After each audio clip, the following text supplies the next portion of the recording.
At another international relations conference a few weeks ago, not in Pune but in Hyderabad, the question was raised whether the job of diplomacy is to win friends and influence people. The answer was obviously it is the job of diplomacy to win friends and influence people. But remember, tali do haath se bachti hai. So if the other country does not reciprocate those feelings, then you have a problem, you have differences of opinion, you have conflict. This session now moves to geopolitics and conflict. Of course, I would like to remind our speaker and the discussants that this is in the larger context of an Indian strategic culture and a framework for Indian strategic thought. I'm not going to try to frame the discussion because I think we have one of India's foremost strategic thinkers, Dr. C. Raja Mohan, as the main presenter. I'm going to hand the floor directly to him. I'm only going to say that we have structured this particular session in a way which leaves more time for questions, for interaction with the audience, and many of my students know that I prefer to do it that way. So I'm going to hand the floor to Dr. C. Raja Mohan immediately, request him that to frame this conversation, but also put a time limit of 25 minutes for his presentation so that we can have more time for interaction and questions. So let me welcome Dr. Raja Mohan to the floor, please. Thank you. Hello, good afternoon, and it's wonderful to be here again in this lovely campus. I had the privilege of attending earlier conferences, so it's great to be back here. We're already at the end of the day. What I thought we'll do in this session actually, to look at some of the ideas, the historical and cultural ideas that have been present in Indian strategic thought. How do they relate to some of the contemporary issues? So that's what my focus is on, how to do that. The focus, I would say that the geopolitical ideas, which really refers to space, and impact of space and geography on military, political, and other policies. That was the original conception of geopolitics, but today geopolitics is much wider, is a kind of a shorthand for power politics in general. So if you see Kautilya's strategic ideas, I mean, the notion of space, of geography, of geopolitics is so central. Yet, in the post-independence period, we saw the geopolitical ideas taking a backseat. Some of the things I'm going to say, this is not about criticizing the past, but I think we got to reflect on our past and to understand why and where the geopolitics took a backseat in the way India thought about the world, and some of the recent efforts to bring the geopolitics back into how we conduct foreign policy, and what are the kind of challenges that persist. I wanted to focus on four broad issues. One is territoriality, which is quite central to geopolitics. Second, to look at the notion of spheres of influence. And third, to look at connectivity, which is on top of our agenda these days. And then look at the maritime domain. So these are the four broad themes I thought I'll focus on. Now, one of the reasons why I think geopolitical ideas took a setback in the independence, after independence, is the fact that when Indian nationalism was taking root in the interwar period, it was a period of profound disappointment, disenchantment with power politics. The First World War saw many of the ideas of progress, of moving towards an international order based on principles shattered. So therefore, across the world actually, it was a period when radical ideas, idealist thought, flourished in the interwar period. And I think the Indian national movement, most of them are lawyers, so it took naturally to many of the liberal internationalist ideas, and those ideas actually implementing those actually saw some complications that arose out of this idealist and ideological view of the world. And I think much of the challenge for Indian policy has been to correct it. Now we've seen some of the recent attempts to correct it, but I think there are going to be challenges in all the four domains that I'm talking about. The first, I think, is about territoriality, that any sense of international politics, international system the core idea is about territory, that a sovereign must control a territory to be a sovereign, and that sovereignty, how that sovereignty relates to other sovereigns around you, because the world is full of sovereigns. That, I think, is the central question. Yet, how India had to deal with territoriality after independence has been a fairly difficult one, has been a troubled one. The British Raj, for example, one of the largest empires that came out of India, the British Raj constructed a layered structure of territoriality that had fully administered regions, it had partially administered regions, it had indirect rule in the princely states, it had special arrangements with the frontier tribes, and it had protectorate arrangements with some of the princes surrounding the subcontinent. But I think this structure, sustaining this structure, became very hard because of the messy separation from the British Empire, the partition of the subcontinent, and many of the choices made by independent India's leaders meant managing the territorial inheritance from the Raj, which was an expansive one, very, very difficult. India's approach to territory stood in contrast to the kind we saw from communist China, which actually saw clean up territory all around it. And as a result, today, PRC has one of the largest territories modern China has ever controlled. Then we have today India, in contrast, where China cleaned up territorial space around it.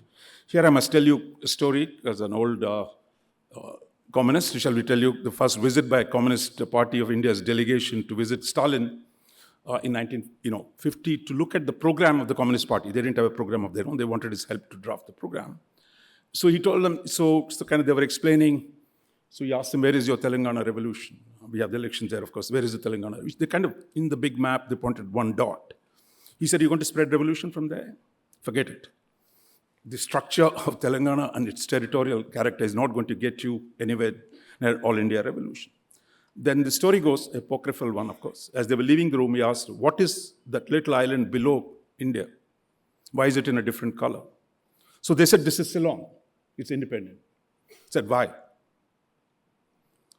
Why is it a separate island or a separate country? I mean, I think that's actually, don't want to go too deep into that, but the fact that the structure of territory that India inherited was actually how it was a big departure from the British in a way that the British constructed a dominance, a suzerainty or a vast territory, but for India, the challenge of sustaining it became very, very complex, partly because of partition, partly because China's entry into Tibet.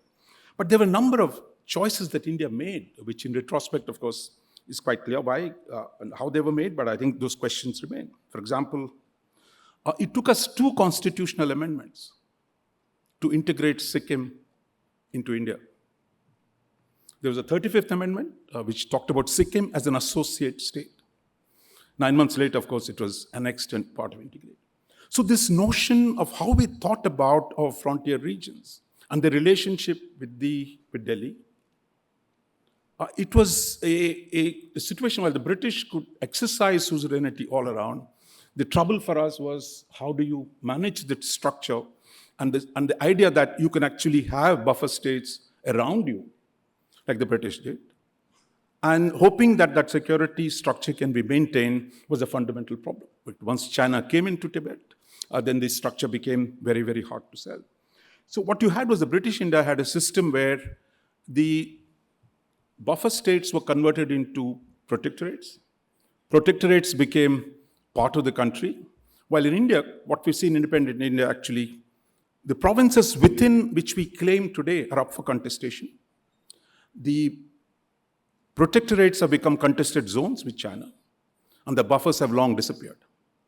So this is a very different territorial structure that we have inherited, and I think managing this territorial challenge is going to be the big one. So in some senses, what we have seen in the last few years, an attempt to correct some of this, we've seen in the case of Article 370 and the modification of the status of Kashmir. That was one attempt at reducing the ambiguities about India's territorial structure. But at the same time, we've also seen the return of the India-Nepal boundary dispute. We've seen China-Bhutan negotiations that are unfolding, and we've also seen the growth of other factors around us. I mean, even there was some progress again on the maritime disputes with Bangladesh. We've done things well with Bangladesh on the land dispute as well. But the structure, the territorial structure that we have is going to come under continuous pressure from the Chinese power, whether it is on the economic domain, whether it is on political domain, whether it is on connectivity domain. And I'm going to talk about some of these. So I think where does that leave us, the scholarship in this domain? So I would say that the academic discourse has not really paid attention to the emergence of modern territorial India and the problems that it faces. So I think we need to devote a lot more attention to our borderlands, the nature of the political system that we have, the nature of citizenship there, the nature of the relationship as the neighboring regions get destabilized. We're going to see something happen in Burma in the coming days. We see Afghanistan-Pakistan border falling apart. So in some ways, the territorial questions come back in a very fundamental way. I'm not just talking about settling the boundary disputes with Pakistan and China. Those problems will remain. But the structure of India's territoriality will continue to come under greater stress. And to deal with this, I mean, this is too important to leave to the governments. And I think the need for scholarship to look at some of these issues, both historically and in the contemporary domain, becomes very, very important. The second idea that I wanted to talk to you was reclaiming India's sphere of influence. Now, we think sphere of influence is a passé old idea that's no relevance to modern international relations. But yet, if you look at today, the conflict between Ukraine and Russia, what is the core issue between Ukraine and Russia? Russia wants to restore its sphere of influence, and Ukraine does not want to be part of that sphere of influence. It's not good to say who's right, who's wrong, but the fact is there is a structure that is there, which Russia wants to restore, and Ukraine does not want to be part of it. That poses a whole range of questions to India's claim, unstated or stated, for a sphere of influence in the subcontinent, which we see under great stress from our Chinese friends, to be able to influence the outcomes in our neighborhood and to control the outcomes on the economic domain, on the political domain. So therefore, addressing this question of how does India reclaim the primacy in its own neighborhood, it becomes, I think, another issue of academic inquiry. For example, we should ask ourselves, which is not often asked, why did India lose its strategic, how is it India that lost its strategic primacy in South Asia? Is it possible to reconstitute it in some form? And how do we reconstitute under the current global and regional conditions? So I would say it also takes us the question that there is nationalism. 40 years ago, 50 years ago, our neighborhood did not have much nationalism. But I think today there's a nationalism, there is identity. Therefore, how do you maintain this special relationship that we claim with all our neighbors? China just has to come and say, we want equal relationship, while India claims a special relationship. They're easy to differentiate themselves. And they say, we don't interfere in your internal affairs. And he says, India interferes in your internal affairs. So the question then, of course, it's easy to say non-interference as a policy, but the fact is, the structural, deep societal links, the security interlinkages between our neighborhood and us means India will not be a passive observer to the politics in the neighborhood.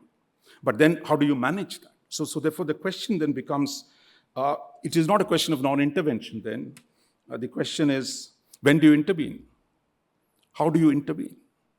Because after all, our neighboring elites, the quarrels within the elites of our neighboring countries, some of them would like India's intervention, especially on their behalf. And if you don't intervene on their behalf, there's going to be opposition to India's intervention. Therefore, managing the intra-elite politics and the intra-elite contestation within our neighborhood, how do you stop it from undermining India's own position at a time when you have a stronger power that is willing to contest India's position within the neighborhood? And I think this is, again, not a shocking new thing, but what we heard in the morning from Kautilya's Arthashastra, the question of regime changes, the question of managing internal politics of neighboring countries. For all large countries do face this problem, but I think we've not done, at least from think tanks and the universities, not enough inquiry into the condition that exists. And what do we do? How do we think about our neighborhood? Not simply saying neighborhood first is fine. But the question is, how do you operationalize it at a time when there's a stronger player? Because India historically never had a strong neighbor. It was India under the Raj was the strongest actor across the Indo-Pacific, but today you have a China that is much stronger than us. So therefore, how do we organize, how do we restore, how do we reclaim our influence in the subcontinent? This is going to be a major strategic challenge for us in the coming years and decades. That brings me to the third set of issues, which is really reconnecting the region, which is one of the fabulous aspects of independent India was how did we lose our connectivity to our neighbors? Here, what I say is not popular, but let me say this. The choice that India made on the economic side meant active, deliberate disconnection with the neighbors. The British Raj was an expansive, interconnected region of the entire Indian Ocean. Of course, India was one country at the time. But the choices that India made in terms of an inward economic orientation largely meant you're not interested in trade. Your interest was in import substitution. Connectivity was not part of the agenda. Disconnectivity was part of the agenda. Therefore, today, simply talking about connectivity means, but without understanding, when people say South Asia is the least integrated region of the world, we got to ask, how did we get here? Partition was one issue, but there was no logic which said political partition of the subcontinent had to be followed by economic partition of the subcontinent. But the economic partition came out of the deliberate national economic strategy that we adopted of an inward economic orientation, which all the neighbors also copied. Therefore, here you have what was a single economic space, deeply interconnected and connected to much of the Indian Ocean, turns into the least integrated region of the world. So to reverse this, what you need is the question of what do we do? How do we reverse? Some steps have been taken in India that is today a globalizing India, is also a regionalizing India. Because ideas of free trade, ideas of a preferential trade agreement, these didn't exist in India's vocabulary till 1990. It's really a post-90 vocabulary that came, we got to be part of the regional integration. I remember early days, a lot of the officials felt integration. Look, we do cooperation. We are sovereign state, we don't do integration. But the fact is that the disintegration of the subcontinent as a single economic unit, which is gaining traction today, creates India vulnerable in many, many different ways. And restoring it today is a big question that's going to be around for a long time. Here, what are we doing as scholars and policymakers? I see at least there's some studies today looking at the ground level integration, where the government is doing new things. There's not yet enough academic inquiry into the nature of our borderlands and the need to, how do we restore the connectivity through trade facilitation, free trade agreements, trans-border connectivity, all these issues. And there is new resistance to India-led regional integration as well, because many of them see it politically, fear Indian hegemony. Therefore, the choice of reconnecting the region in a sensible way that benefits everyone is a big issue that we need to talk. While the Ministry of External Affairs talks about regional integration, it's not clear whether the economic ministries fully absorb that idea. Because if you're brought up for 70 years on a policies to think nationally in the economic domain, on the commercial domain, thinking regionally becomes a challenge. How do you, like if you have a barrier, different customs duties, Nepal and India, you're telling the smugglers, please take it. Arbitrage the differentiation of the customs duties. Therefore, I think to think regionally in the economic sphere, to be able to create stakes for our neighbors in India's rise or India's growth, and that they can benefit from India's prosperity, is an idea that is there, out there. Is today we talk about it, but I think translating that into concrete outcomes requires, it's not just what the government does, that all of us outside need to make that a case for that, and to say where are the problems, what are the issues that need to be addressed. Finally, I'll come to the maritime domain, which is one of the unfortunate developments of independent India's geopolitics has been the complete neglect of the maritime domain. K.M. Panikkar, those of you read his 1943 book on Indian Ocean, a sweeping vision of the Indian Ocean, that India would become the successor state to the British Raj in exercising hegemony across the Indian Ocean. But yet, Indian Ocean does not figure in the thinking of independent India. Why doesn't it figure? In fact, till 2015 Saga speech by Prime Minister in Seychelles, I tried to find any reference to any speeches to Indian Ocean before. Very little. In fact, the only thing we did was tell the major powers to get out of the Indian Ocean, rather than actually saying, how do I build my strengths and connectivity within the Indian Ocean? It was all about foreign powers or extra-regional. It's one of the most terrible notions the Indian Navy has invented, but I think we should ask this extra-regional concept. When we go to Malacca Straits patrolling, they say you are extra-regional. China is a reality in the Indian Navy. America is a reality. To keep talking about extra-regional powers does not convince our neighbors. That's a good policy because they think you're trying to, in any case, monopolize the region. But I think the need to think how we think about the maritime domain, why we need to build coalitions in the maritime domain, those become very, very important. Now, I think if India was the core of the Indian Ocean economic globalization in the 19th century, in the second half of the 20th century, deglobalization became a part of the India's economic strategy, and that had a devastating effect on India's maritime presence. Because if you're not interested in trade, you have nothing to do with the sea. So you might have a navy. It is only post-1990 India's economic reform, the need for foreign markets, the need for foreign resources, the need to protect your energy, sea lines of communication. It's only after 1990 you see the Navy come into its own and maritime issues coming back to the fore.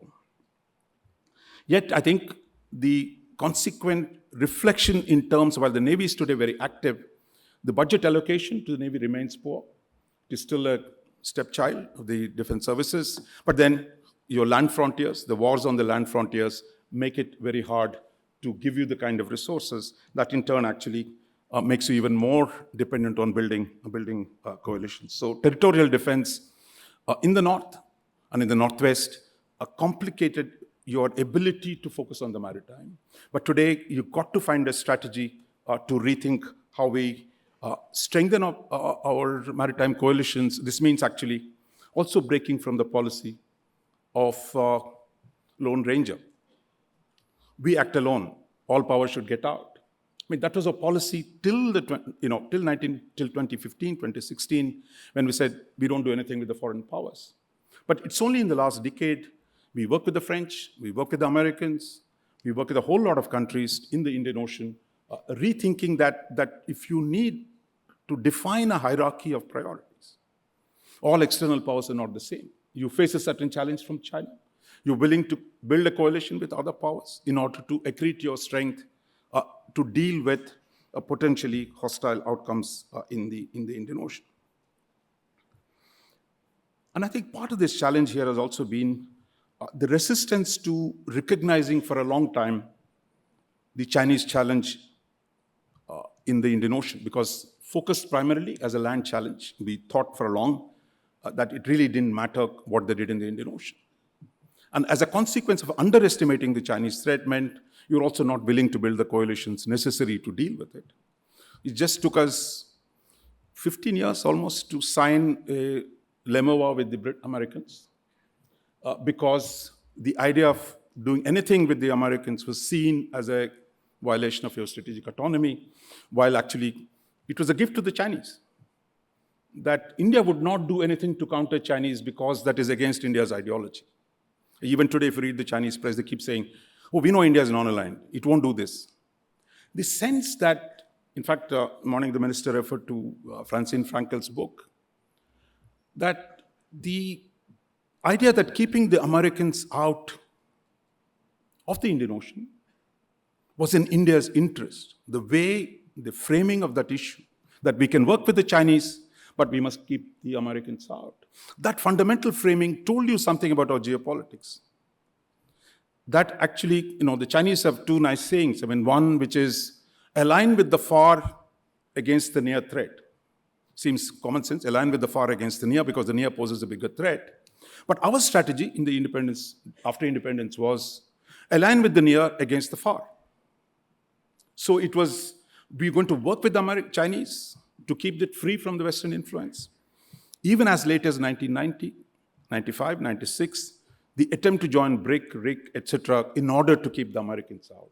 Because fundamentally, you're framing your principal threats from somewhere else, while you saw China's answer to you dealing with those threats. But that structure has changed, and today you're beginning to see a change in that orientation, that our geopolitics must be threat-based, that they must recognize where the problems come from and how you deal with them, whether necessary through alliances and coalitions.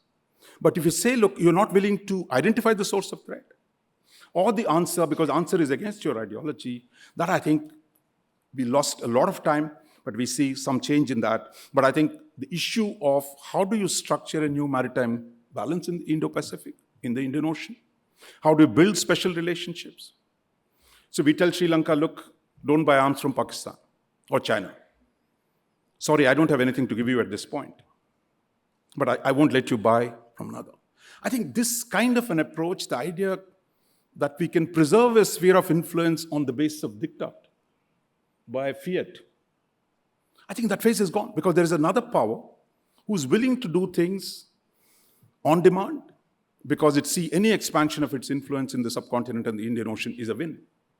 So I think we've lost a lot of time in the past, but I think the challenge for us, at least those of us in the academia and the think tanks, is to bring back the geopolitical issues to the heart of the discourse. Because one of the tragedies of disappearance of geopolitics from the Indian discourse is the fact it also disappeared from the public discourse. It has disappeared from the academic discourse, and we don't spend enough time looking at the geopolitical issues through the lens of power and what it does. Today, I think what we have is actually the public square on foreign policy has dramatically widened in India. The interest in foreign affairs has dramatically grown. And this, I think, the challenge for think tanks and for academia is really to make this expansive interest in foreign policy and national security to be a geopolitically informed one. Because interest alone is not enough. And I think our task is to make it a more informed one. And I think this way, for us, the challenge of both looking back to the past, to be able to offer real-time critique to what the government is doing today, and to look at the issues on the horizon and say, look, what are the dangers coming at us, and how do we deal with that? And I think those are the requirements, I think, for any new geopolitical discourse.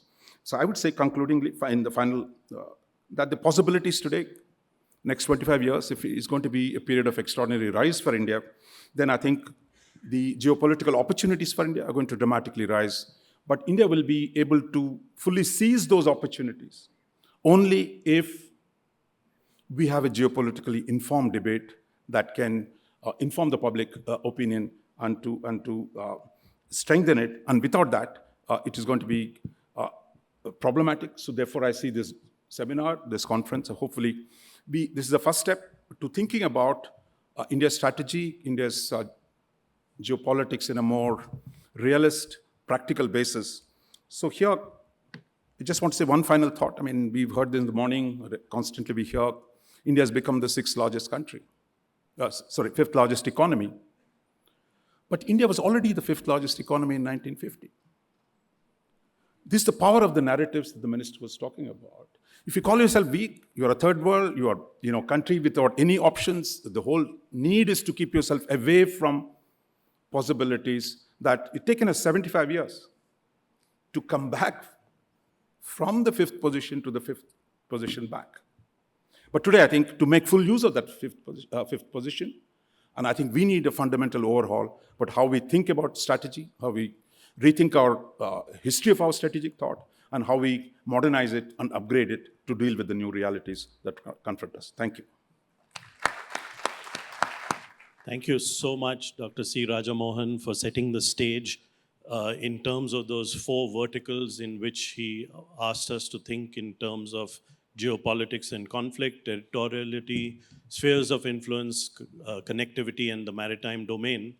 As he was speaking, there were a couple of thoughts which are relevant to us, which were running through my mind. The first, of course, I think all of us should understand that the Honorable External Affairs Minister is spending so much time with us in the hope that he will go away from Pune and go back to Delhi. Of course, we hope that he will come back to Pune in the future also, but with some new ideas and fresh ideas. And I think it's the onus is on us to share some new thinking with him, not immediately, but over a period of time. And the second thought which ran through my mind as Dr. Rajamohan was making his presentation was that we as a university, we need to look at these very practical questions of geopolitics, but in an interdisciplinary manner. So what I'd like to see is I'd like to see engineers become international relations experts. I'd like to see students who are doing economics also doing a bit of IR and looking at questions of our national and international importance. Let me now turn to our first discussant, Dr. Rudra Chaudhuri. Rudra, I'm sorry to have kept you waiting, but Dr. Chaudhuri was a senior lecturer at King's College in London. He is currently director of the Carnegie India think tank in Delhi. So the floor is yours, Rudra. Thanks, Ambassador Bambawale. It's wonderful to be here. Thank you. You know, when I came this morning, I had a slightly different conception of what I do over here, but having sort of spent a good many hours listening to the fabulous speakers that we had, and having heard Professor Rajamohan's 4 propositions on territory, neighborhood, connectivity, maritime, I thought I'd try and do something a bit different, which is perhaps a little bit more what you may call operational.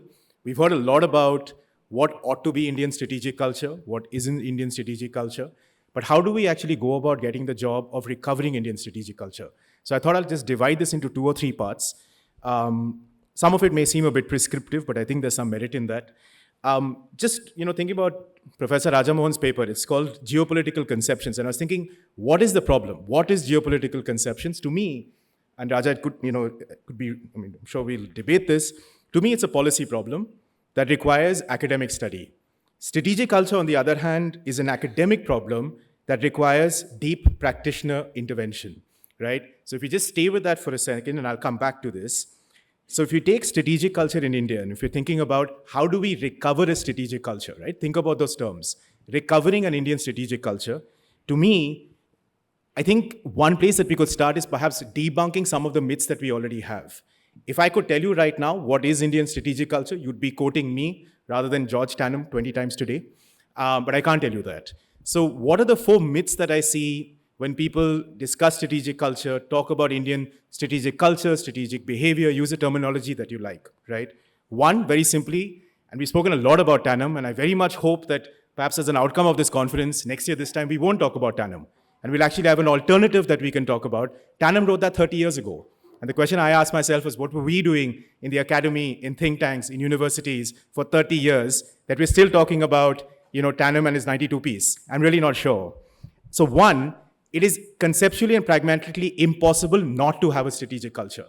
There are about 500-600 students in this room. Collectively, you're all individuals, but collectively, you will have a strategic culture. You'll have a common sense of the world out there.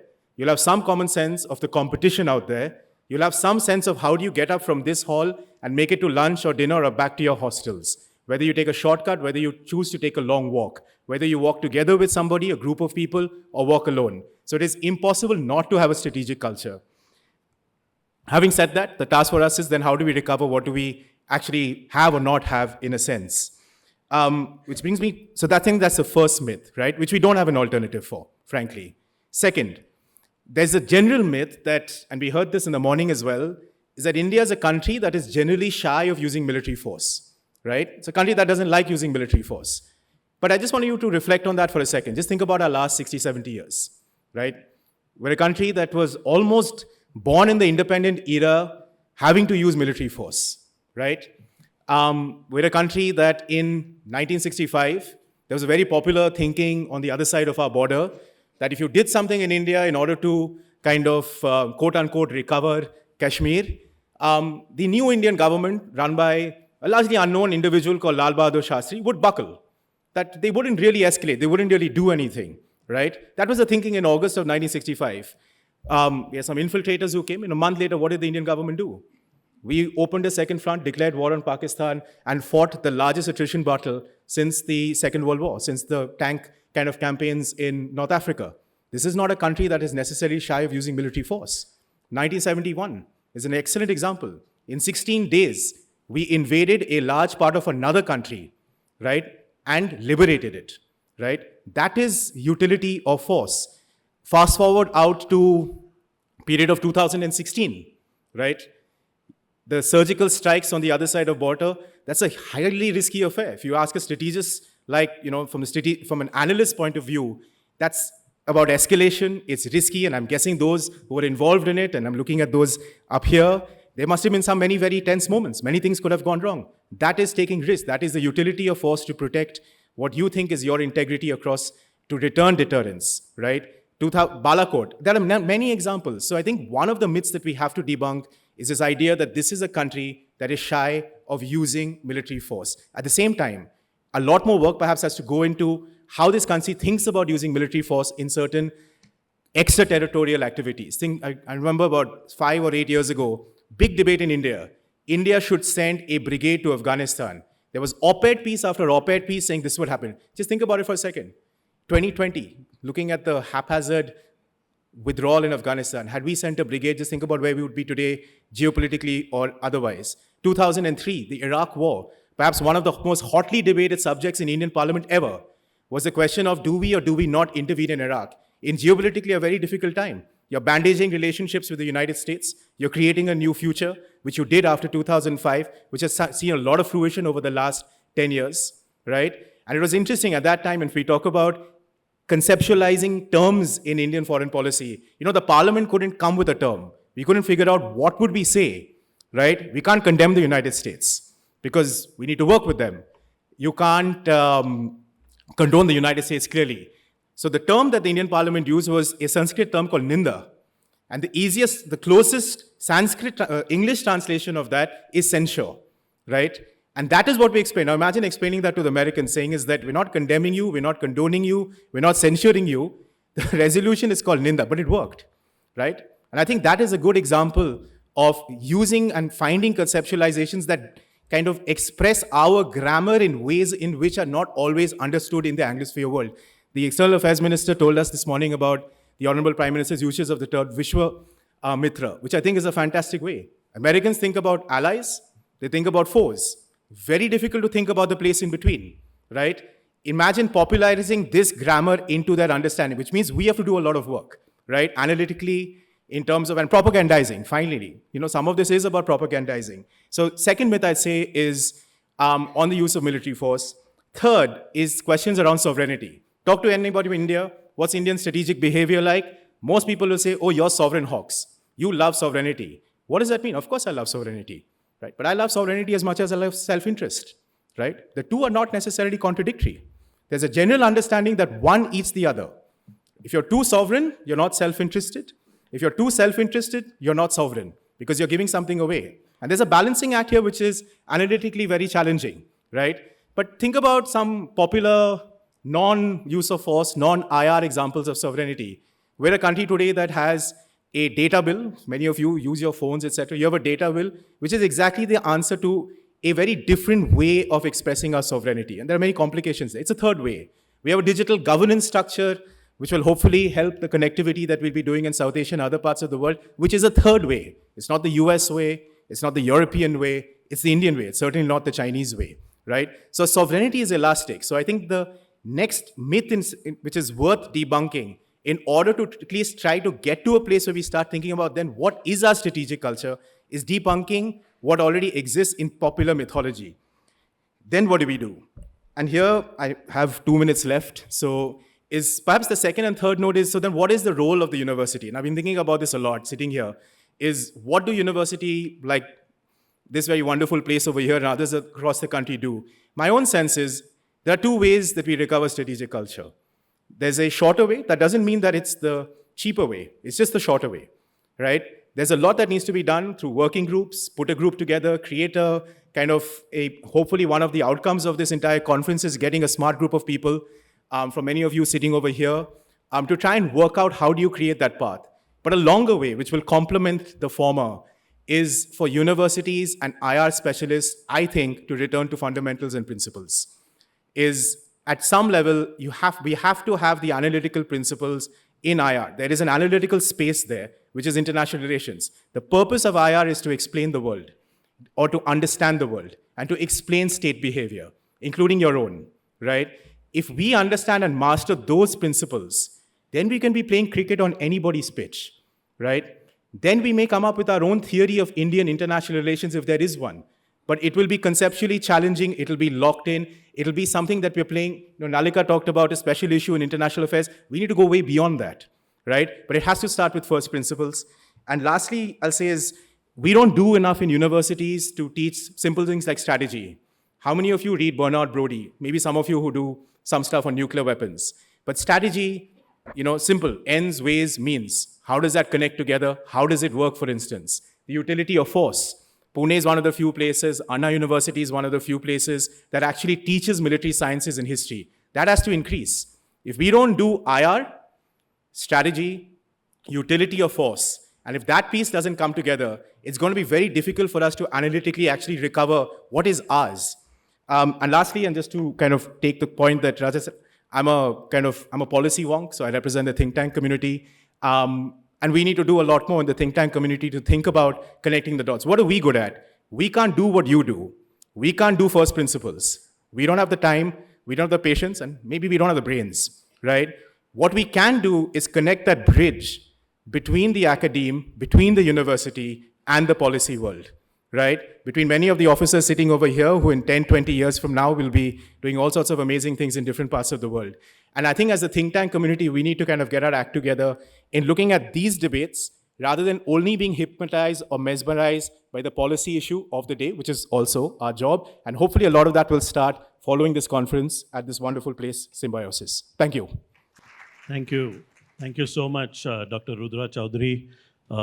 It's set me thinking also, and one suggestion to our Vice-Chancellor, Pro-Chancellor, the head of the School of International Studies. I think at some point in the future, we should do a roundtable of IR experts from across the country and also bring in some of the officers of the Ministry of External Affairs, get them to sit in Sandipani for a day and a half or 2 days like this and brainstorm about how to not just recover India's strategic culture, but also to think about many of the things that both Dr. Raja Mohan and Dr. Chaudhuri have been talking about.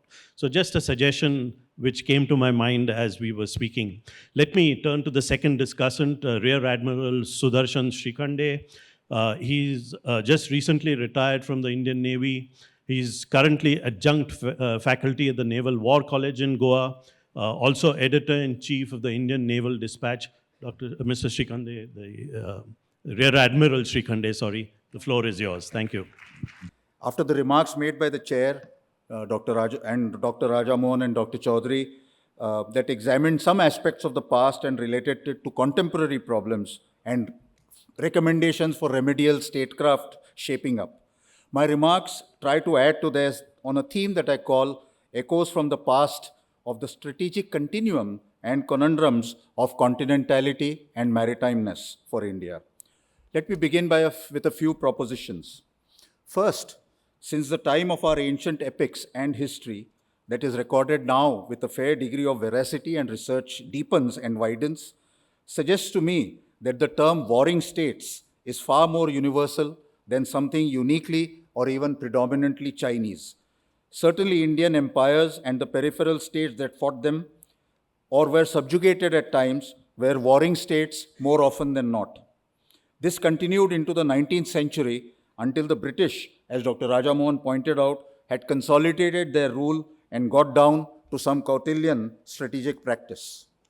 Thus, deterrence, war, prevention of war, termination of conflict on favorable terms or perhaps inevitably bad terms for one side or the other, for the formation of alliances, the endeavor to break up alliances, the use of diplomacy on its own or with military instruments at play, all have been evident in the geopolitics of ancient and pre-medieval and medieval periods of India. Certainly, they have been part of statecraft even in recent times, as well as just as they had in the past. The second proposition is that in a rough sense, the continental strategic problems and opportunities were predominant at most times, but that there were important exceptions in the maritime domain. What I mean by continentality is the enduring impact on statecraft across the dime, that is diplomatic, informational and intelligence, military and economic lines that one state has with its contiguous bordering states. Terrestrial vulnerabilities, physical geography, defending one's territory, coveting thy neighbor's land and wealth, building armies, devising effective strategies for war, or being ineffective in all of them existed in complex ways. Maritimeness, I admit, is an awkward coinage I am guilty of, but it not only rhymes with sea blindness that Dr. Raja Mohan implied, but provides a strategic complementarity to continentality. Maritimeness, as we have seen, did not have the continuum that continentality had in Indian strategic problems and solutions and existence. The third proposition here is that a continuum from ancient India to the conclusion of British wars of colonial conquest and enforcement for a predilection of alliances with likely and unlikely partners. Some were well thought through and some short-sighted and counterproductive in some cases. Warring states with their ambitions, vulnerabilities, capabilities, and opportunities could not afford the luxury of a non-aligned movement, as was mentioned earlier in the day, in the subcontinent.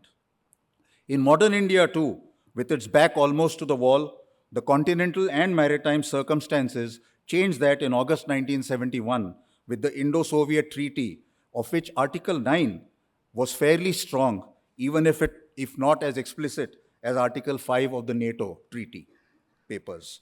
The fourth proposition is that the success of an amalgamation of continentality and maritimeness could be seen across centuries, especially in peninsular India, before the Cholas, through Pallavas, Pandyas, Marathas, and a little earlier of the Zamorins or Samudrins of the medieval period.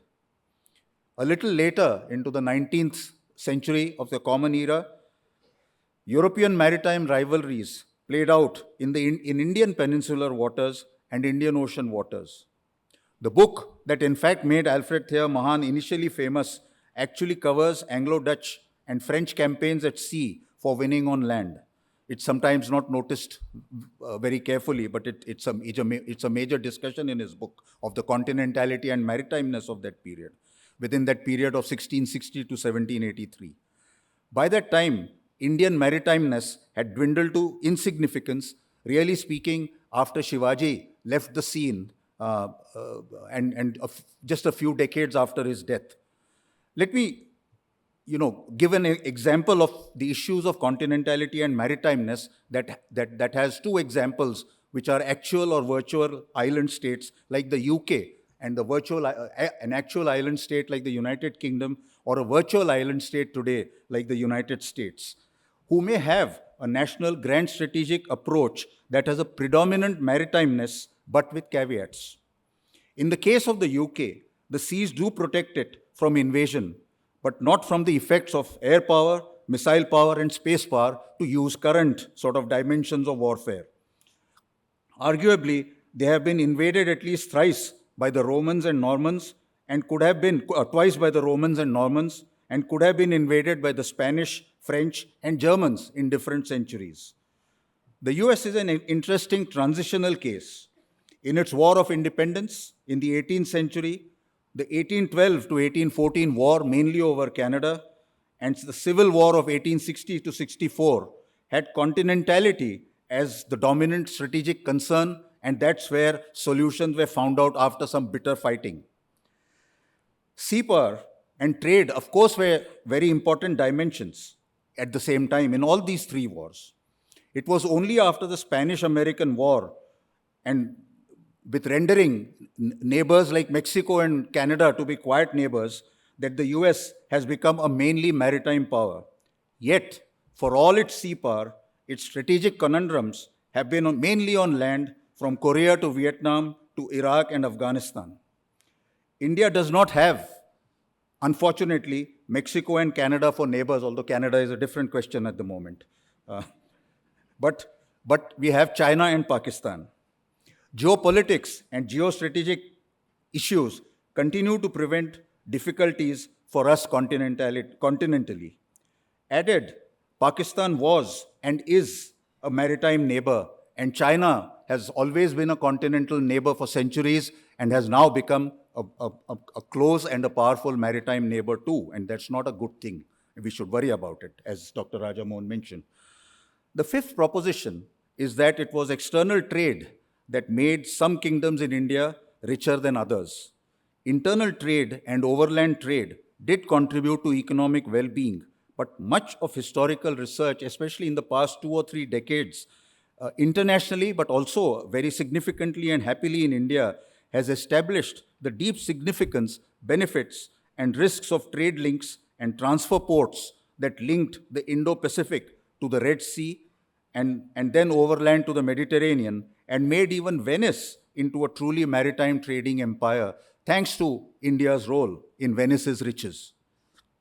It would not be an overstatement, I would argue, to say that this required a degree of freedom of the Indo-Pacific, to use a contemporary term relevant to 2000 years ago. And freedom of the Indo-Pacific was ensured in perhaps a deliberate way, not always successfully, but often adequately.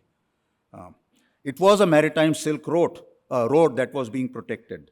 And it had a Middle Eastern corridor that led to overland trade through the Arabian Peninsula into the Mediterranean and again back by sea into the riches of Venice. So this trade existed even in the Vedic period, and a series of relatively small ships belonging to the Chinese, Southeast Asian, and Indian, and then Arab and African sailors, vessel owners, insurance backers, and brokers worked in loose arrangements, and sometimes I feel in tight arrangements, to see that piracy and pilferage, as well as legitimate payments, generally worked. Piracy existed, of course, and was countered by littoral navies, and there is evidence in the diplomatic efforts made by embassies sent to China by many of these kings in India, and even a Pandyan embassy to Rome in the 1st century BC to the court of Augustus Caesar. This is written in Dikshitar's very fine book of 1944.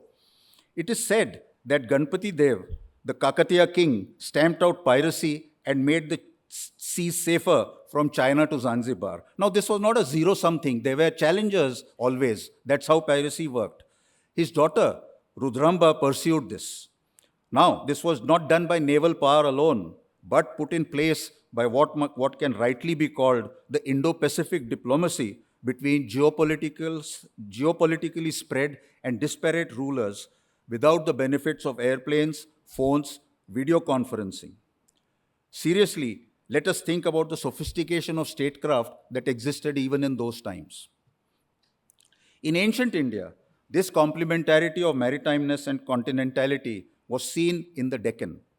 I feel very happy that the long-neglected study of the Deccan in India's life, like the Honorable Minister mentioned earlier, is now an integral part of a lot of study, so obvious from Ramayana times, and is again merging into an analysis of a whole of India approach. Anirudh Kanisetti's line in The Lords of the Deccan puts it aptly, and I quote, "1,000 years on, we have forgotten how to imagine a past India as searing and as real as the India we live in today," unquote. In Arthashastra Book 2 of Chapter 28 and Chapter 28, it does refer to a separate department of the Admiralty as explained in the pages of naval war in the same book by Ramchandra Dikshitar, that is War in Ancient India. There were smaller elements of maritimeness in the coastal states in terms of some expeditionary operations, again, what the EM highlighted in the morning. For example, by Samudragupta. In Mahabharata, there is mention of a navy as one of the angs or limbs or instruments of the state. Yet, this was marginal and not on the scale of naval warfare that occurred between the Persians and the Greeks, or indeed between Athens and Sparta.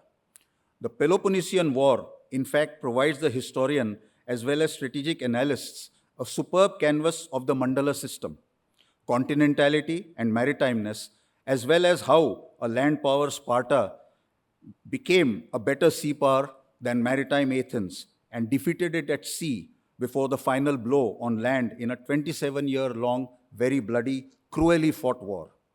But I don't mention the Peloponnesian War for its own sake. It intrigues me enough to form a hypothesis that the oral tradition and perhaps even written versions of Thucydides' history found its way into Western India, northwestern India, with the Macedonian intrusions by Alexander.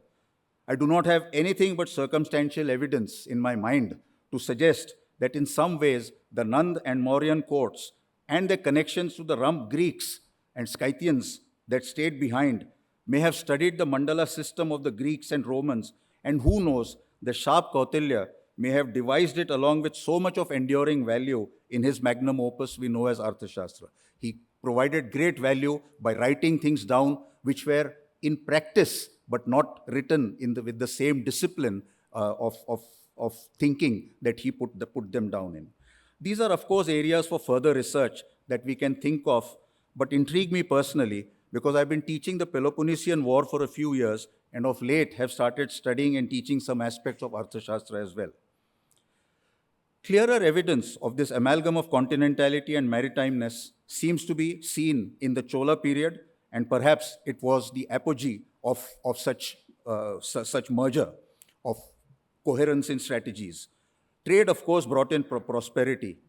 Flag followed trade, but there were also underlying motives to expand political influence, suzerainty in some parts. At no time during the maritime expansion of the Chola Empire into Sri Lanka and in parts of Southeast Asia were there continental concerns in the background. This is within peninsular India and in places that they were sending their expeditionary forces in. Fighting had to be done on land most of the time. They had to deal with these conundrums, opportunities and challengers as well as challenges that had a mix of successes and setbacks, often accompanied by great violence and bloodshed. I may be forgiven for using a twisted metaphor that their strategy could not often rest on their continental oars, and neither did their naval spears and swords result in unchallenged supremacy. Expansion at great distances across the seas occurred, but could not be sustained in some cases beyond a few decades and in some cases a couple of centuries. But that happens all the time. But even when the flag that they planted tore away on distant shores, trade continued until the fruits of that trade began to be usurped by European powers without the earlier downstream benefits to all trading nations. That was, in a sense, the rising tide that had lifted many, if not all, boats. Cholan, Pandyan, and Pallavan naval power was used along the peninsular coast in tandem with land expeditions. It was used across the seas, as I mentioned, at varying distances. It was used to carry embassies to further peace through benign as well as through coercive diplomacy. In Maratha and Shivaji's times, their naval power adapted very well the artillery revolution that had occurred both on land as well as at sea in Europe of their times. The many forts built around the Konkan coasts, as well as a considerable number of ships, did quite well at the tactical levels, but not quite well at the strategic levels, because I personally think that they were not able to weld the instruments into the strategic coherence that maritimeness could have provided continentality. However, they did very well in terms of leadership, in terms of tactics, and at the tactical level of warfare. The pity is that the ships could have been much larger, even at that time, because we had the skills, we had the wood, we had the canvas, we had the jute to be able to do that. But yet, for whatever reason, while the caliber of cannons ashore in forts increased a lot, the ones that went to sea were limited by the capacity of those ships to withstand the recoil. I'm just giving you a minor reason why this happened.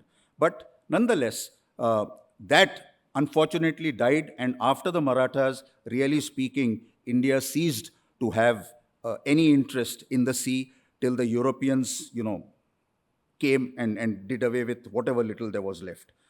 So while big caliber artillery in collaboration with Europeans, perhaps one of the first instances of what is now called the Make in India approach had already started with artillery, with their instructors, with their officers coming in, but it didn't translate into maritimeness to the extent it could have.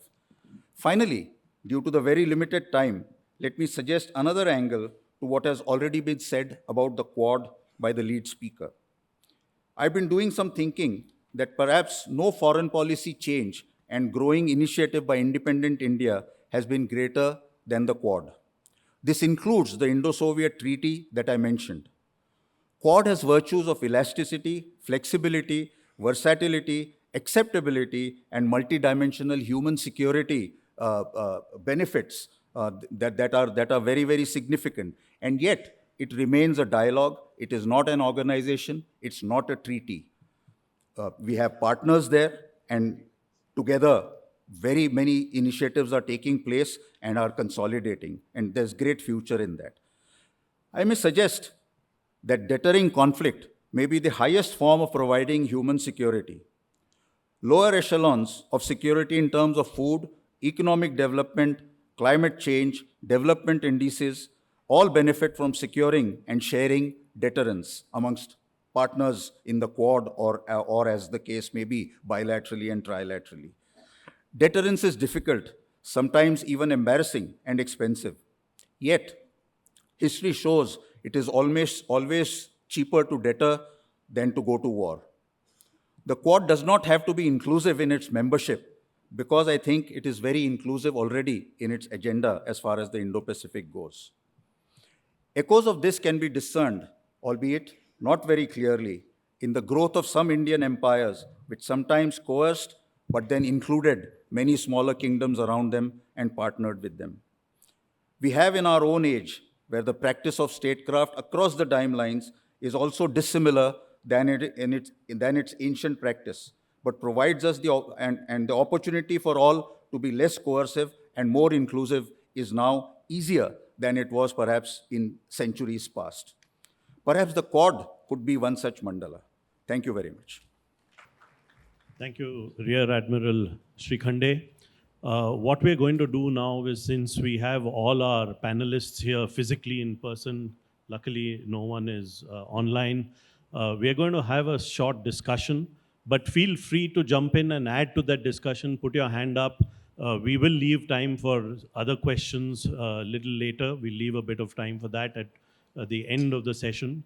But Raja, I'd like to start by asking you, and this came up often during not just your presentation, but also by others, also in other sessions, that India now has to face this reality of a big power, a major power, a superpower on its borders. And that power is also challenging India's primacy in our own neighborhood, in South Asia, if you want to call it that. So based on that, what should be our strategy towards this big power, which is China? And how do you see that? Are we on the right track? What more should we do? What less should we do? Let me ask you that question first. What I would say is the most important thing is our own growth. If you don't, finally all strategy depends on money and resources, and therefore continuing India's growth. There, I think we are at a good moment. I mean, most of the world financial companies today estimate that India's growth in the next 20 years will be a good one. So I think the fundamental requirement to having more resources, both to do strategy, to be able to deter China, to be able to be an attractive partner for others, those are in place. The question, I think, last few years we've seen attempts at strengthening deterrence on the ground, increasing connectivity. In fact, we talked about connectivity earlier. Connectivity in your own country. For a long time, connectivity within, which is a fundamental for statecraft. How do you connect your frontier regions? You had Sun Yat-sen, First Republic of China's president, doing a massive map of railways. He was very envious of British India, which had massive amount of railways, and China had none. This notion that you can use railways to connect China, and then he drew up a railway line map, which is going all the way to Egypt, to India, to Europe. In many ways, the Communist Party has sought to fulfill that. So I think our own internal connectivity, we've seen some progress on that. And the external connectivity, also there's been progress. I think I would say the broad elements of a strategy to reduce the gap with China are there. But my sense is we need to, those of us who are outside the government, to be able to get into the next level of analysis on every one of these issues. In terms of growth, in terms of deterrence on the ground, in terms of building coalitions, in terms of connectivity, and all those areas, my sense is there is much to be done outside the government as much as inside the government. And I would just say the territoriality question, unlike China, which has cleaned up its territory, which I mentioned, today we have unresolved boundary issues with two main adversaries. And then the layers of complexities that we have. What we've seen, I think, settling, just one thing, the former foreign minister used to say, map making in South Asia should stop. So settling boundary disputes, wherever you can, take them off the map, like we did with Bangladesh, remove the enclaves question, an issue that pended for so long. I think the need to keep taking away boundary disputes with our neighbors, wherever we can, that I think needs to, that, and then if you create more economic stake for our neighbors, which again we talked about, these are two things I think we need to really pursue far more vigorously than we have. And I think the fact that you have a 30-mile long queue between Benapole and Petropole, if China has more trade with Sri Lanka, it's a reflection of my failed strategy, not China's genius. That internal connectivity within South Asia, because of our past policies and inertia, is so held back. So I think restoring that actually making it easier to do business within South Asia. Pakistan is not going to do it, but for the rest of the region, there are signs of progress with Bangladesh, with Sri Lanka, and Nepal. My sense is we need to do a lot more of that. Stitching our own country and our own region together is the best answer for that. And finally, I would say, Chinese have a saying, rich country, strong army. So I think if you get to be a rich country, you can build a stronger army and a stronger navy. Let me just add to that I was delighted. I was in Leh recently at the invitation of the Northern Command of the Indian Army. And my first question to them was, is the road to Daulat Beg Oldie still being constructed or have we stopped construction? And the answer was a very, very strong affirmative that the road to Daulat Beg Oldie is almost ready and should be used very soon in maybe next summer. Rudra, let me turn to you and ask you, you follow India's relationship with the United States very closely. The Quad has come up in several of these sessions, including our own. But do you think the Quad should be inclusive, does not need to be expanded as Rear Admiral Shrikhande said? Do we need to be doing more with the United States? How do we balance out Chinese power? I think just on the US and India, if I can start with that and come on to Quad very quickly. Since 2005, it's been said thousands of times, there's just no transformation that, that is like the US-India relationship.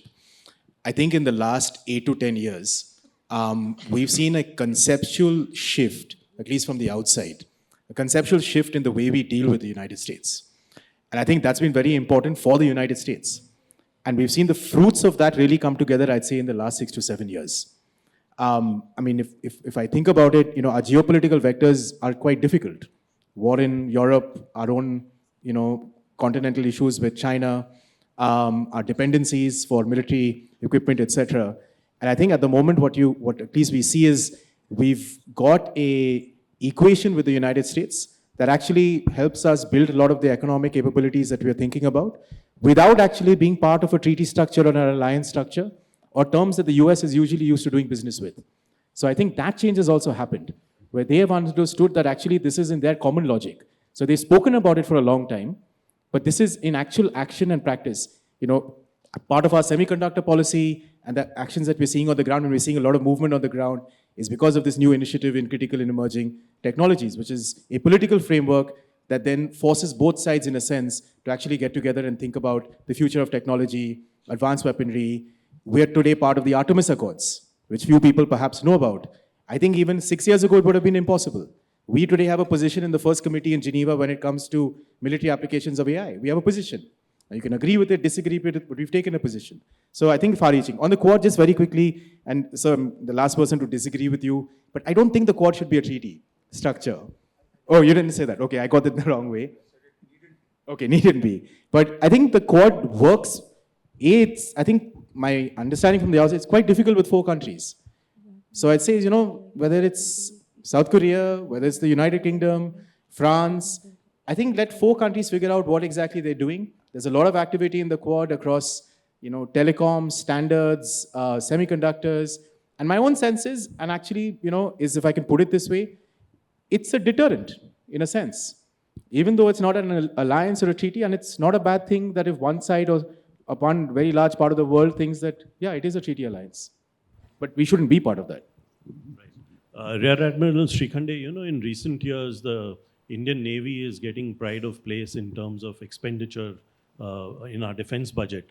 So your concept of maritimeness, I think, is something which is being looked at very seriously, is being shared by people who are at the helm of government. So how do you look at this? Do you think that India is stepping up to the plate as a maritime power? Thank you. I must, if I may, I just add a little bit on the Quad itself.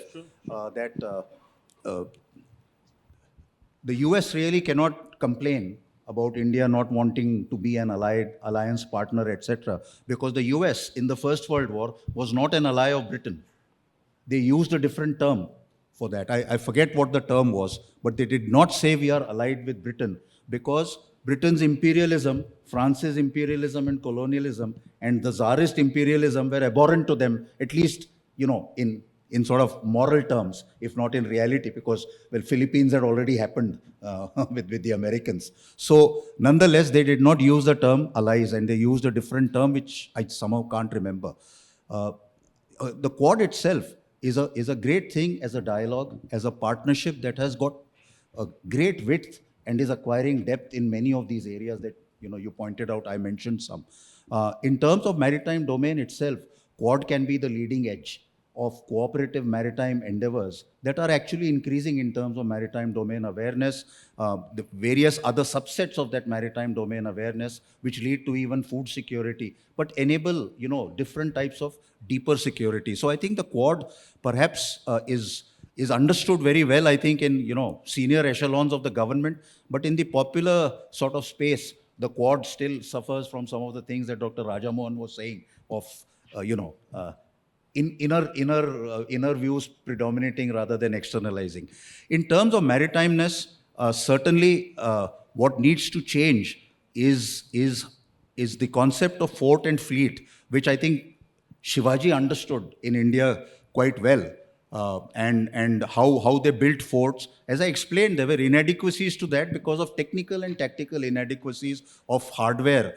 But if you see China's anti-access area denial, it is the merger of a lot of their instruments continentally that have a serious impact at sea. So India too, this whole effort towards jointness means that maritimeness also has to improve, but maritimeness has to improve, standing on the shoulders of jointness with air power, missile power, space power, cyber power, and of course land power. That should, actually we need to build expeditionary power, and it should not be an embarrassing situation, because expeditionary has also been in terms of strategic defensive, and you don't, one of the things that I notice in much of the discourse is expeditionary power is conflated with expansionism, which is not quite true. They are unrelated. And even military people think that, no, we can't go expeditionary because India is not expansionist. But those are different terms. You can be expansionist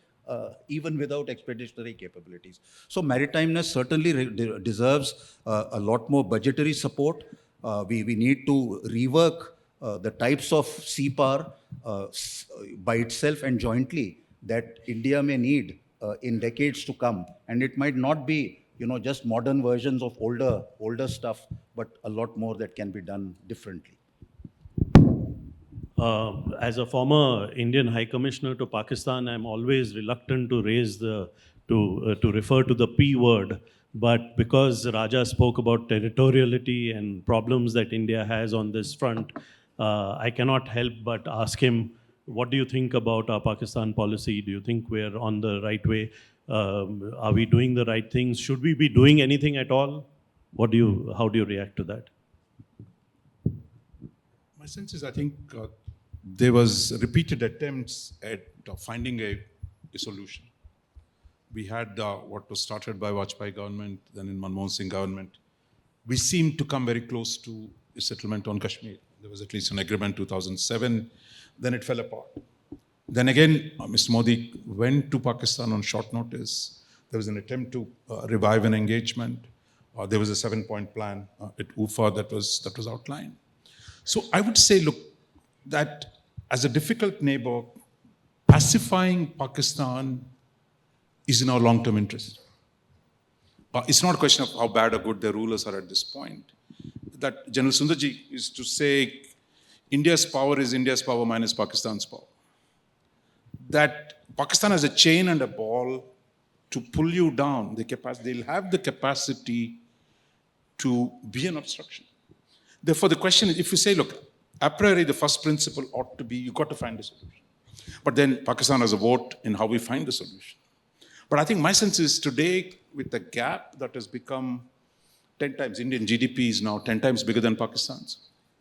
Pakistan is stuck, their own economic growth at $360 billion, because even that, most people don't believe it. That today, if you look at South Asia, they're really at the bottom of the heap in South Asia. From being the most dynamic economy today, compared to Bangladesh, compared to Nepal, everyone, the per capita income is falling because your high population growth rate and low economic growth rate. So in some ways, I mean, there's a lot of damage that Pakistan is doing to itself. But my sense is, but that does not mean lighting candles at Wagah. I mean, it's not going to be done by you being nice. But my sense is we got to keep trying for a settlement. And I think that behoves on us to be able to keep trying that. And we've seen successive prime ministers have tried to do that. But I would say engagement without expectation, to keep finding ways in which you can engage. And second, I would say the subnational side of it, which is, look, Punjab as a Bengal were the two great provinces that were divided, but with deep interconnections that continue to exist. Well, Pakistan has often played the card inside your territory. I think we tried finding ways of connecting with their society in some form. That again, I think is a need. But I would say today, I think time has come for us to be more confident, because the balance of power, just as in the India-China case, has shifted in favor of China. In the Pakistan case, it is shifted in India's favor in many ways. The thing is, how do we take advantage of that and go forward? Thank you very much. I think we have enough time for questions from the floor, comments, anything you want to raise. It can be more than just questions. There's a hand up here. There are several hands up everywhere. So we're going to take all your questions, but we'll start with the gentleman here. Yes, please. Good evening. My name is Nachiketa Thakur from SSIS. So my question is, in a world full of uncertainty post the COVID pandemic and conflicts in Ukraine and Middle East, as well as the rising US-China tensions, how can India develop its own framework for strategic depth and conflict resolution? Is there anyone that you would like to answer that question, or shall we request Dr. Rudra Chaudhuri. Dr. Rudra Chaudhuri? Wonderful. Yeah, thanks. Look, firstly, the part about strategic resolution, I didn't quite understand. I think clearly from what can make out from the outside, the Indian government, has a hand in in both the conflicts, whether it's sending kind of aid, whether it's kind of been an honest advisor in a sense. But at least from the outside, I just don't see how India plays a pivotal role in actually cracking these the problems that we see. And neither should it be in our perhaps place to do so at this particular point in time, because I think that gets you in all sorts of complications. But the only thing I'll say is that, in times of uncertainty and fragmentation, it's challenging for sure, but it's also times of opportunity. That means new lines are being drawn, new rules will be created, old rules are being broken, clearly.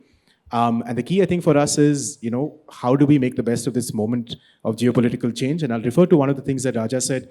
In my mind, it's using the opportunity today in whichever way and form to strengthen our economic capabilities, right? That is the key, is that the more capability, the more economic capability we'll have, the more capacity we'll have, the more resources we'll have, and then you can deal with the world on your own terms. But it takes both. It's economic capability and deft diplomacy, which is I'm guessing what the EM and the MEA more generally is doing, to get us in a pretty tricky place in the world today. There were a number of hands up. Let's take 3 questions at a time. There are 4 hands up I can see there. Let's take all 4 of them and then leave it to the panel to answer those questions and see if we have more time. Can we get a microphone there, please? There are 4 hands up in almost close to each other. Good Here in evening, the sir. middle. So my name is Shivani Menon. I'm from SSIS. I'm a first year's master student. My question is, the Kautilian warfare also mentions about the usage of misinformation or disinformation or propaganda to demoralize your opponents. And I believe even Dr. Rudra Chaudhuri mentioned about propaganda in passing. How do you think India plays a role in shaping or controlling its social media discourse or media narratives to put forward its foreign policy objectives? Okay, can you pass the microphone down? There are a number of other people there. Rudra, that question was for you, so just note it down. We'll take, it wasn't for you. Okay. Yes, please. So this is for Dr. C. Rajamohan, firstly. So while it is critical for India to expand our maritime influence, the question I have is, have we provided enough incentive for our neighboring nations for them to want our partnership in the first place? Within this week itself, we've seen that Maldives has demanded for an exit of India's military from their nation. We've seen that Iran and India's Chabahar project went through some difficulties as well. And a lot of nations voluntarily seek out China's involvement. It's not that they're just debt trapped. So in that case, what have we done and what incentives do we really have for neighboring nations to come with us? Okay, thank you. There are some more hands up here. Can we get the microphone to them, please? Yeah, go ahead. And then there are 2 more questions here. After you. Yes, please. Good evening. My name is Rudra. I'm from Manipal University. In the discussion, we talked about the reality of 2 rising powers in a closer proximity, and we also talked about what should be India's approach in its neighborhood. And Raja Mohan, sir, in his speech also talked about the political partition followed by economic and cultural partition in the region. So while we accommodate and respond to the reality of rising power in our neighborhood, do you think that we need to go beyond that approach and also enhance our cooperation to rebuild the economic and cultural connectivity? Thank you. Thank you. There are two questions here. Let's take those and then give down here, this side. Yes, please. Good evening. My name is Upali Sarkar. I'm from MIT WPO. So my question is pertaining to South Asia, where India is viewed as a regional hegemon, which to some extent is hampering the multilateral and bilateral relations. So what steps or strategies can be taken by India to dismantle the fear psychosis ingrained in our neighboring countries? Okay, and the gentleman next to you, yes, please. Good evening, everyone. I'm Karthik Pathak from MIT WP as well. I think Mr. Mohan has talked about the maritime expansion that we have lacked in past several decades and years. Do you think the recently announced IMEC in the G20 by India and other partners will have any impact on the presence of India, economic presence of the India in the neighboring countries? And secondly, will that be an alternative to the Chinese BRI? Will that prove to be an alternative? And also, as we have observed from the many years, that SAARC is termed to be non-functional to an extent. So do you think that it can be revived and India can use it to its own benefit as an opportunity? Thank you. Yeah, so let's divide those questions up amongst all 3 of us. So Sir. let's start with with Rear Admiral Shrikhande, please. Thank you. Sir, another question. Yeah, we'll take it later if there's time. We'll take it later if there's time, please. We need to answer those. There are quite a few. I would say that in terms of the SAARC itself, yes, there are problems there, mainly because of Pakistan. But there are alternatives to SAARC like BIMSTEC and various other organizations that have come up, which are actually making a fair bit of progress. And bilaterally with each of the other SAARC members, there's a reasonable amount of negotiation. Not all of it is, positive. Some of it is negative, related to Maldives also. But there are substitutes for SAARC that fill in the gaps. if relations between India and Pakistan improve, as Dr. Raja Mohan was hoping and suggesting and putting it as a line of effort, then perhaps SARC itself would also be an organization that might come sort of center stage. There are those aspects. The other aspect with respect to Maldives itself is that yes, nations will try and twist the narrative based on, domestic political issues.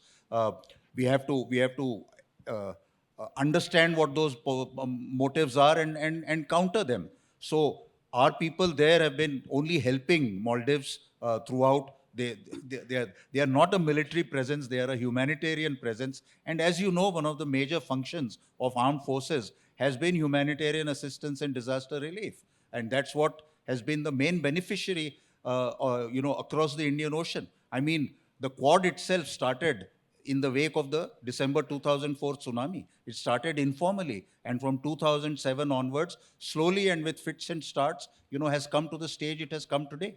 So I feel there is a lot of potential in bilateral, trilateral, and other multilateral initiatives which overcome some of the issues of SARC. So that's what I would say.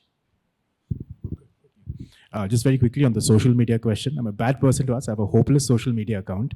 But I think more than, if the question is, about Kautalya, it was about, being devious and being honorable and doing what it is necessary for your interests. But it's not so much about social media and how many times the government puts out tweets or the Ministry of External Affairs puts out tweets. I think what you're seeing in the last couple of years is the terms of grammar and debate that have been built into the way in which we communicate with the world that is beginning to change as I see it. And I'll just give you 3 kind of practical examples. And this is not to kind of say that, everything's going great. There's a lot more that can be done. But, this terminology, the EM used it in the morning, is this term of vaccine Maitri. Many of us perhaps don't think much about it. We don't reflect, but just go back 2.5 years, right? Go back to that time when we were in a place, there was vaccine shortages all over the world. COVID had kind of hit the sky. Your vaccine producers, the Serum Institute, not very far from here, could not even get certain plastics because there were certain blockages in the supply side from Europe and the United States. That's what we were dealing with. And it is at that time that the government came out with a policy which basically said that we're going to give vaccines to large parts of this world, right? So it's the strength and the terms that kind of power that grammar, right? So it's the deed, but it's also the act.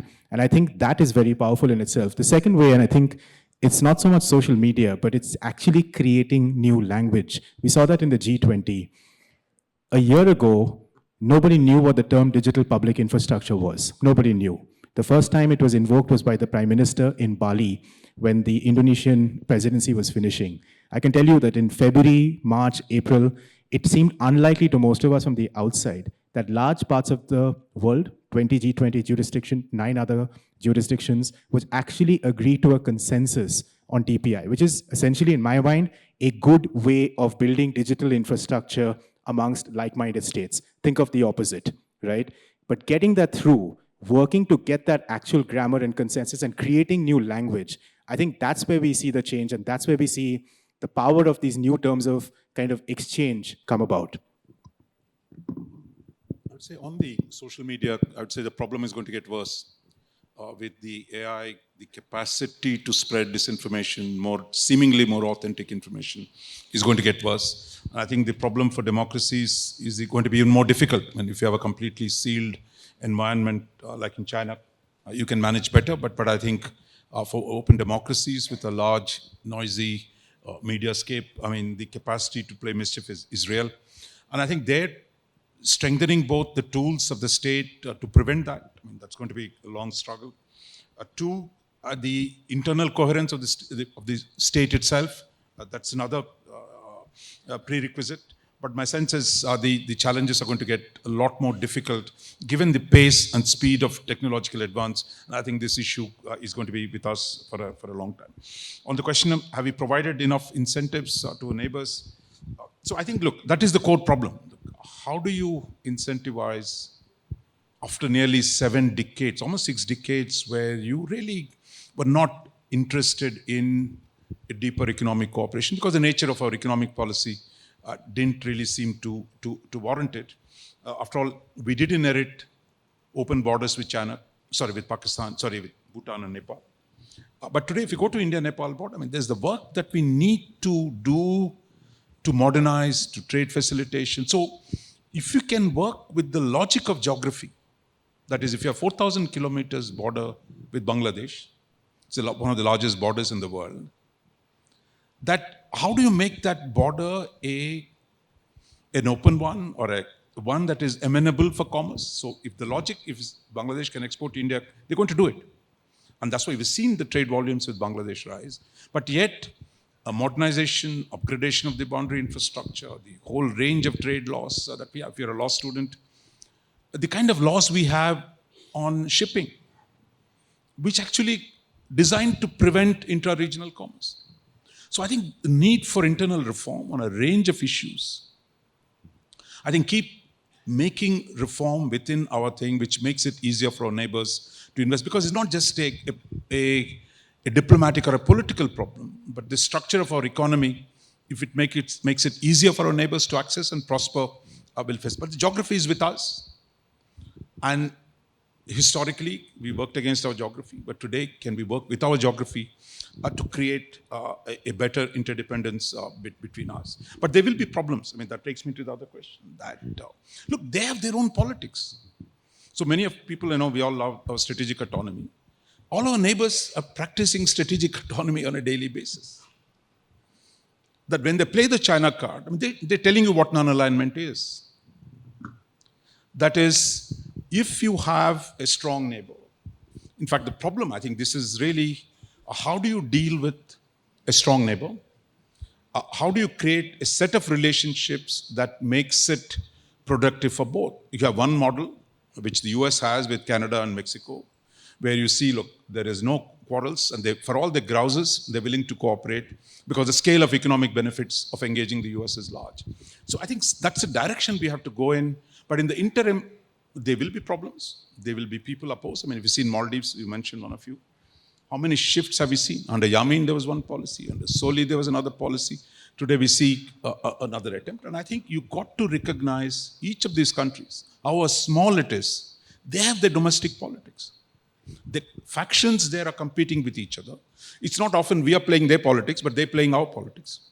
That they can actually mobilize outside powers for their own interests. And I think managing this structure where the local elite, the elites and their intra-elite squabbles, how do you prevent them from getting to us is the big question, because most of our neighbors are very, very small. So I think that problem will be there.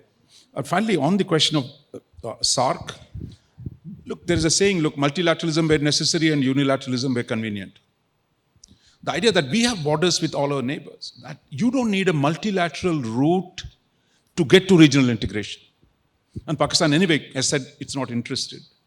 Therefore, making your market more attractive to your neighbors, more connected to your neighbors, this can be done unilaterally. You don't need a SARC negotiation to do that, nor you don't need a sub-regional cooperation. That it is really, how do you make, if we have a $4 trillion economy in the next 5 years, the next $5 trillion economy in the next 5 years, how do you make that work for regional integration? That should be the question, and not whether SARC is working or not. SARC is not working. It's not going to work in the near term. Therefore, how do you create incentives economic incentives for our neighbors to trade more with us, to open up for more connectivity? That is the question. So don't get stuck on SARC. The institutions are a way of facilitating it. But the structure, finally, as a large economy with small neighbors, I think the policy problem is one, how do you make your economy more open to your neighbors, rather than saying, look, do 8 joint secretaries sitting in a room, they're going to solve this problem. They will never be able to solve the problem. Thank you very much. We think we have run out of time right now. We have even gone over our own time. So I'm going to bring the discussion and this session to an end. But let's end with a round of applause for all our 3 speakers. Thank you, Dr. Mohan, Dr. Chaudhuri, and Rear Admiral Shrikhande for such enlightening discussions, and a special thanks to Ambassador Bambawale for chairing and facilitating the session on geopolitics and conflict. I would now request our Honorable Vice Chancellor, Dr. Ramakrishnan Raman, to felicitate the panelists along with a group photo. Request the speakers to kindly come to the center of the stage.